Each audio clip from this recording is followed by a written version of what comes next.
শুনলাম মোদি নাকি বাংলাদেশে আসতেছে, এদিকে এনসিবি আবার হুঁশিয়ারি দিয়ে উঠেছে। কি বলছে? মোদি ঢাকায় আসতে হলে হাসিনা আর হাদি ভাইয়ের হত্যাকারীকে সাথে নিয়ে আসতে হবে, লাউড অ্যান্ড ক্লিয়ার। এনসিবি কিন্তু সঠিক কথাই বলেছে, কারণ যে দেশের সরকার আমাদের দেশের স্বৈরাচারীকে রাখে, আমার ভাইয়ের হত্যাকারীকে আশ্রয় দেয়, সে দেশের সরকার কিভাবে আর কেন আমাদের দেশে আসবে? তার তো কোনো আসার যোগ্যতাই নাই, কেন আমরা তাকে আনবো? আমাদের সাথে যায়, আমাদের বিরোধী লোকদেরকে রাখে, সে কিভাবে আমাদের দেশে আসবে?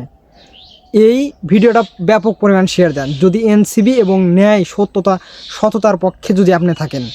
এই ভিডিওটা ব্যাপক শেয়ার দিয়ে সবার মাঝে পৌঁছে দেন আপনি যদি ন্যায় এবং সততার পক্ষে থাকেন। কারণ আমার ভাই আমাদের দেশের স্বৈরাচারী, কেন সে দেশে যাবে? যে আমাদেরকে এত পরিমাণ জ্বালাইছে, সে দেশের সরকার কিভাবে আমাদের দেশে আসে বলেন?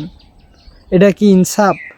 এই জন্য কি আমরা স্বাধীন করলাম দেশ এত পরিশ্রম করে? আর বিস্তারিত আপনার মন্তব্য কমেন্ট বক্সে জানাতে পারেন।